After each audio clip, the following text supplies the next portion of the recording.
ત્યારે કદમગીરીનો નજારો તમે જુઓ, આખું લીલું ઘાસ મિત્રો જુઓ તમે.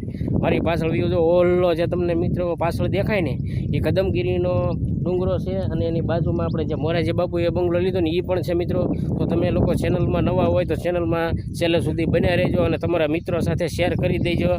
તો આજે આપણે જવાનું છે કદમગીરી. તો તમને આખો બ્લોગમાં તમે બન્યા રહેજો એટલે મિત્રો તમને હું બતાવી કદમગીરીનો નજારો કઈ રીતનો છે.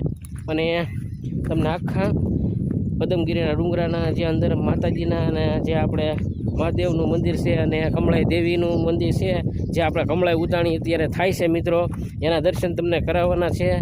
તો તમે લોકો વિડીયોમાં છેલ્લે સુધી બન્યા રહેજો અને અમારી ચેનલને સબસ્ક્રાઈબ કરી લેજો અને તમારા મિત્રો સાથે શેર કરી દેજો. એટલે આવા અમારા નવા વિડીયો તમને જોવા મળશે મિત્રો. તો ચાલો આપણે હવે નીચે ઉતરી અને આપણે ગાડી લઈને આપણે ત્યાં ડુંગરે જ આપણે જવાનું છે કમળાઈ માના દર્શન કરવા અને કદમગીરી